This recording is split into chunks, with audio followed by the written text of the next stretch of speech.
Pemirsa terkasih dalam Kristus, selamat sore dan selamat berjumpa kembali dalam acara siaran mimbar agama Katolik. Sore hari ini kita akan berbincang bersama mengenai masa Prapaskah. Dan sistem pembicaraan kita adalah saling berdialog, saling berkomunikasi. Dan nanti akan ada beberapa pertanyaan yang akan kita sampaikan.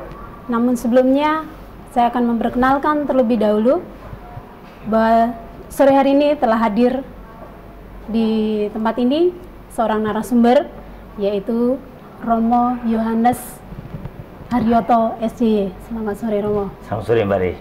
Kemudian di sebelah kanan Romo yaitu Mas Keli. Selamat sore Mas Keli. Selamat sore Mbak Ri. Dan di sebelah kanan Mas Keli adalah Bapak Andreas. Baik, selamat sore teman-teman. Selamat sore Mbak Ri. Kita akan berbicara mengenai iman. Untuk itu saya berikan kesempatan kepada teman-teman berdua. Mungkin ada pertanyaan-pertanyaan yang ingin disampaikan. Kami berikan kesempatan. Silakan, monggo. Sebenarnya kami ingin ngobrol tentang perayaan Paskah ya, mulai dari Rabu Abu, Prapaskah, masa Prapaskah, Iya. terus Trihari Suci, Trihari Suci, nah, sampai dengan Paskah. sampai dengan ada hal-hal yang kita Seringkali bertanya nggak tahu ya Romo. nggak tahu, jadi ya karena kita tidak tahu mau bertanya malu. Ya kan selama ini yang kami tahu kalau Paskah itu yang penting seneng-seneng perayaannya, megah, Iya, terus ramenya. Iya. Kan selama ini rame sekali, lagu-lagunya dipersiapkan dengan baik. Pokoknya ya yang penting meriahnya saja. Iya, petugasnya, kurnya, bajunya baru-baru, bagus. Kalau itu sudah tercapai, berarti perayaan itu Sukses. sukses. Padahal tidak sejauh itu ya, Ya, Romo. sementara esensinya itu kami tidak. Padahal lebih jauh ke dalam berkaitan dengan Paskah Iya. itu harus kena pada iman ya Romo ya. Iya. Nah, teman-teman mau bertanya mengenai masa Prapaskah dari renungan APP dan segala macam berkaitan dengan tema segala macam. Mungkin Romo bisa menjelaskan runtutan dari masa Prapaskah ini sampai masa Paskah Romo. Silakan Romo, monggo. Loh, kalian itu Katolik sejak lahir atau baru saja menjadi Katolik? Iya, Ya, sebenarnya. sejak lahir lah. Sebenarnya. Sebenarnya loh. Iya. Sebenarnya. Kok nggak tahu? Ya, itu masalahnya, Romo. Oh alah, umatku kayak gitu tuh kualitasnya itu. Iya. Ya kan makanya di sini Iya, kami datang di sini kan ingin berbincang-bincang dengan Romo. Ya, boleh. Nah, pertama yang perlu kita sadari, iman itu apa? Iman itu kan relasi antara manusia dan Allah. Nah, setiap agama mempunyai perwahyuan tersendiri. Nah, bagi orang Katolik, Allah adalah Bapa. Kita berani mengatakan Bapa karena diajari oleh Yesus. Maka bagi kita, Allah itu peduli. Kata kuncinya belas kasih, peduli terhadap umat manusia. Namun, manusia itu kan begitu lemah ya. Karena manusia terjun dalam dunia yang penuh godaan, penuh kejahatan. Sehingga imannya itu sering tidak lurus. Maka diadakanlah masa-masa. Nah, seperti agama lain mengenal masa puasa. Orang Katolik juga mengenal masa puasa. Oh, MPP itu ya, Romo. Bukan. MPP kan masa puasa pembangunan. Bukan. APP, Aksi Puasa Pembangunan. Kalau saya itu tahu Romo, APP itu Romo. Itu masanya umat Katolik itu ngumpulin uang ya Romo ya. Bagi-bagi celengan. Bagi-bagi celengan untuk uang itu. Ya, nanti setelah Paskah kita kumpulkan. Iya. Itu kan. Ya kan Romo itu. Ya. Seperti itu. Ya, pentingnya di situ. Pengertianmu. Ya. Ya kan selamanya taunya Selamanya itu Romo. seperti itu. Kualitas umat saya itu kayak gitu itu tuh. Walah, walah. Itu hanya salah satu sudut kecil dari puasa. Jadi puasa itu dimulai dengan Rabu Abu. Rabu Abu tandanya adalah umat Katolik pergi ke gereja, dia diulesi dengan abu. Iya. Pasturnya akan mengatakan, hai manusia, ingatlah, kamu berasal dari abu, akan kembali menjadi debu lagi. Maka bertobatlah dan percayalah kepada Injil. Abunya dari mana, Romo? Jelas abunya abu sembarangan, telah ada Gosok, abu gosok juga itu ya Romo ya? Bisa ya, Romo? Tidak. Walah. Abu itu abu khusus. Tidak sembarang abu-abu gosok untuk nyuci piring, piye toh? Beda ya Romo? Nah, ini Abu baru tahu. itu berasal dari daun palma kering yang dikumpulkan, dan daun palma itu dibuat pada waktu Minggu Palma untuk mengelukan Yesus sebagai Raja Putra Daud. Nah, itu dikumpulkan setelah 1 tahun kan kering. Iya. Nah, itu dibakar, diberkati secara khusus, diuleskan ke dahi umat yang hadir untuk mengingatkan bahwa umat itu atau orang itu berasal dari debu, tidak ada artinya apa-apa dan akan kembali menjadi debu. Maka dalam masa puasa itu ada 2 dimensi yang tidak boleh dilupakan. Dimensi rohani dan dimensi sosial. Dimensi rohani berarti pendalaman-pendalaman iman, puasa, mati raga. Memang puasanya orang Katolik sangat ringan. Yang diwajibkan puasa pun tidak semua orang. Hanya dari umur kira-kira ya 17 sampai 60-an. Dan puasa bagi orang Katolik artinya sehari yang biasanya makan 3 kali hanya sekali. Tapi yang ingin ditekankan adalah mati raganya. Mati raga itu berarti mengolah rasa, mengolah keinginan, mengolah hawa nafsu. Yang biasanya ngerokok sehari misalnya 2 bungkus, ya tidak ngerokok selama 40 hari. Berapa satu bungkus berapa habisnya? 2 hari, 3 hari atau sehari?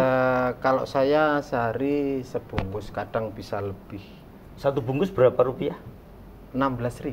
Wah, sebungkus 16.000 kalikan 40 ada berapa? Lumayan, Romo. Kira-kira kan lebih dari 500.000. Iya. Hasil dari mati raga itulah dikumpulkan. Nanti setelah pada hari raya Paskah, uang pengumpulan itu dipersembahkan kepada Tuhan. Dan pasti Tuhan tidak butuh uang. Yang butuh uang adalah manusia. Maka pengumpulan uang ini diberikan, disetorkan ke keuskupan dan ke Jakarta sebagai seluruh gereja Indonesia.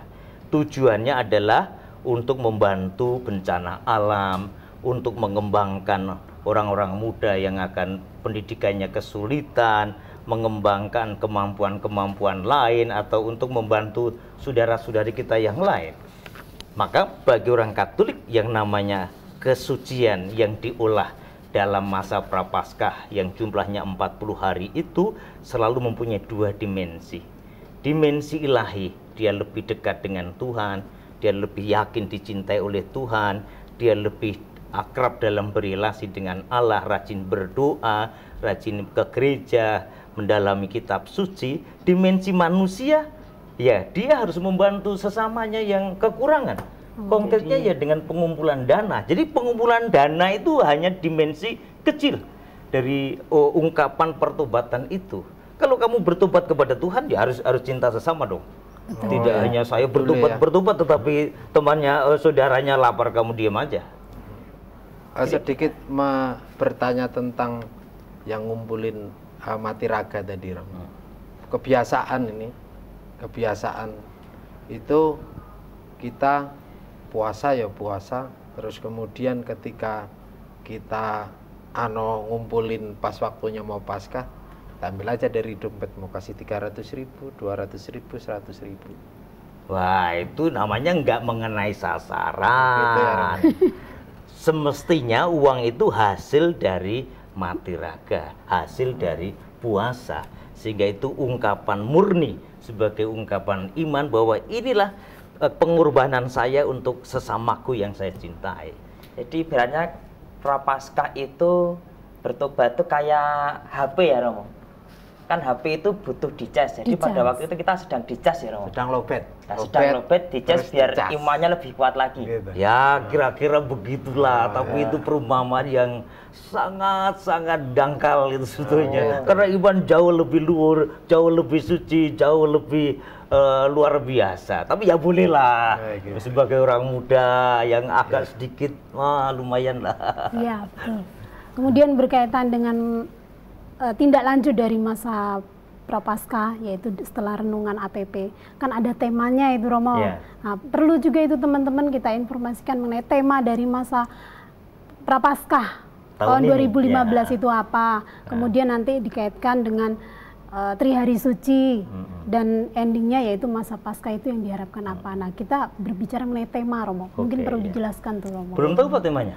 Ada temanya ya Romo? Kamu juga belum tahu Mas Gelik? Kalau ndak salah apa ya Romo ya? Lupa itu Romo. Apa Romo? Lupa Romo. Walah. Percakapan itu ada temanya berbeda-beda atau sama terus Romo itu? Ya jelas berbeda-beda sesuai dengan situasinya. Nah, tema tahun 2015 ini adalah membangun pola hidup sehat dan berkecukupan. Jadi bagi kita bagi kita perlu perlu memahami ya Romo ya. Perlu memahami inti itu bahwa pola hidup sehat dan berkecukupan artinya bahwa kita akan membina kesehatan ini adalah sebagai ungkapan bahwa ini pemberian Tuhan, maka harus kita pelihara. Berkecukupan berani mengatakan cukup sebetulnya. Ya, baik Romo. Sebelum kita bertindak lanjut kepada materi berikutnya, kita break sebentar. Baik pemirsa, kita akan break terlebih dahulu, kita akan iklan dan kita akan berlanjut.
Dengan siapa di mana?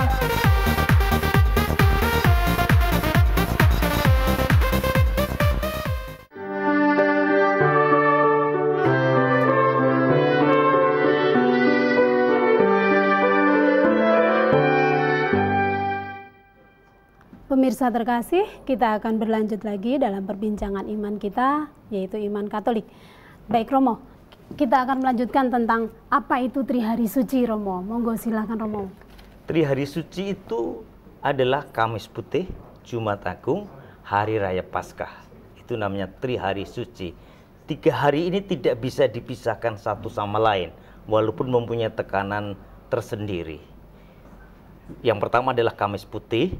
Ini hari yang sangat penting bagi orang Katolik karena di sana Tuhan Yesus memberikan dirinya dalam bentuk roti dan anggur. Dia mengatakan, inilah tubuhku, makanlah, inilah darahku, minumlah sebagai penghapusan dosa manusia.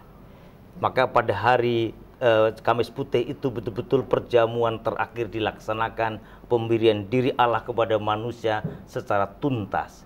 Dan ada suatu teladan tapi sekaligus juga ungkapan yang asli, yaitu pembasuhan kaki. Para murid Rasul dibasuh oleh Tuhan Yesus. Allah yang kudus, Allah yang agung, Allah yang luar biasa menundukkan tubuhnya untuk membasuh kaki para rasulnya.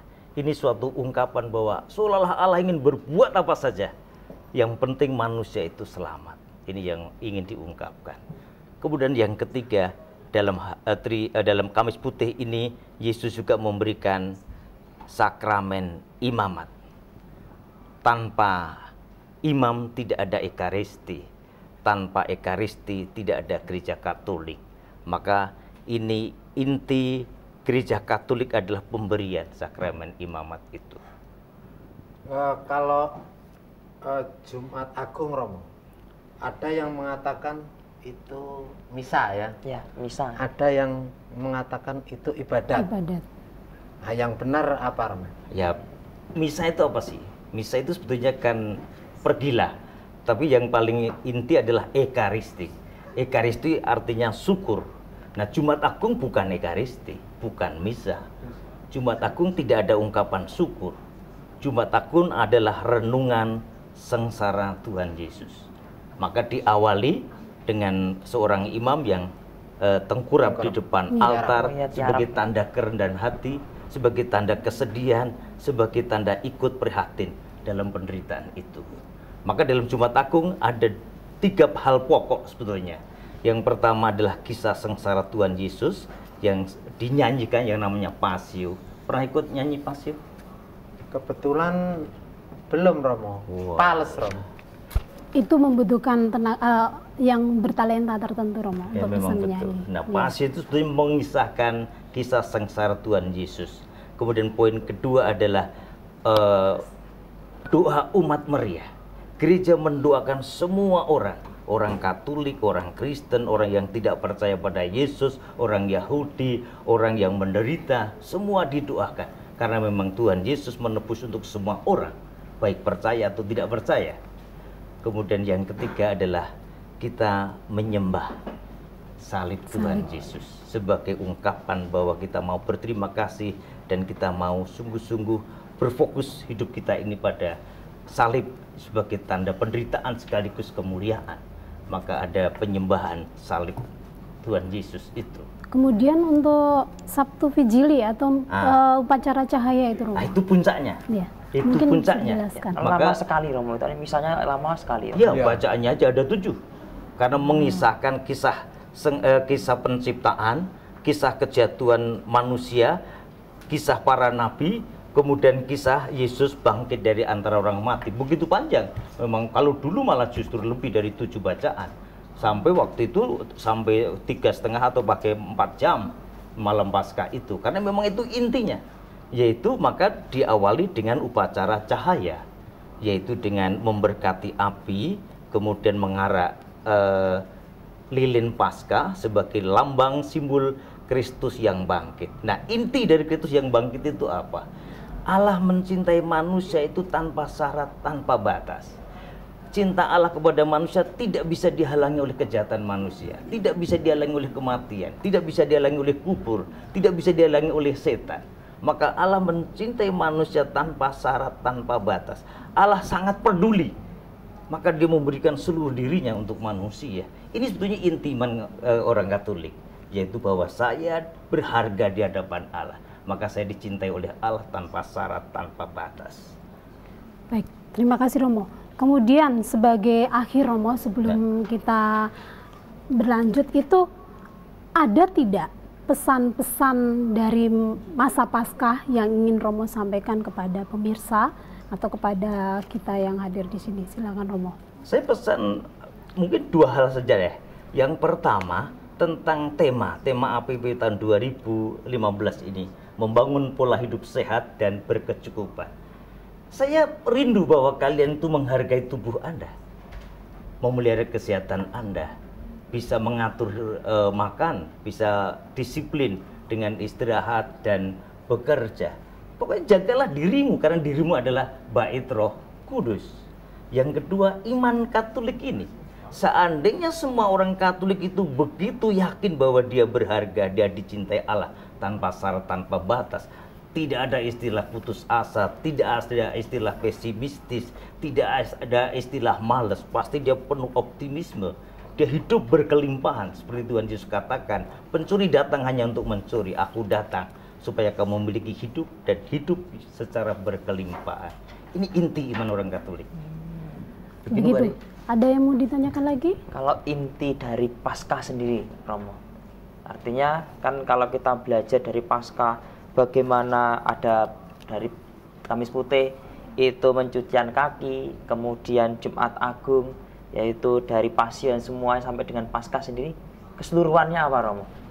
Allah yang peduli, Allah yang peduli, Allah yang penuh belas kasih, Allah yang ingin bersama manusia sehingga manusia menemukan Allah dan manusia menemukan kebahagiaan abadi.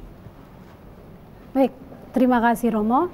Ternyata perbincangan kita memang masih banyak yang ingin ditanyakan, tetapi karena waktu yang harus mengakhiri perbincangan kita, untuk itu pemirsa yang terkasih dalam Kristus, Allah kita adalah Allah yang penuh belas kasih.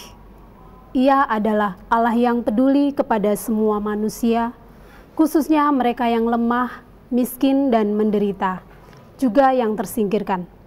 Semoga dengan perayaan Paskah ini, kita semakin dikuatkan dan kita juga peduli dengan sesama kita seperti Allah peduli kepada kita dan kelemahan kita. Untuk itu demikianlah perbincangan iman kita pada sore hari ini, tentunya dalam tema masa Paskah, dan kita akan berjumpa pada perbincangan yang berbeda. Dan akhir kata, saya Teresia Ari Sukarni beserta seluruh kerabat kerja mengucapkan terima kasih, selamat sore, selamat Paskah, dan Tuhan memberkati. Tuhan memberkati. Terima kasih.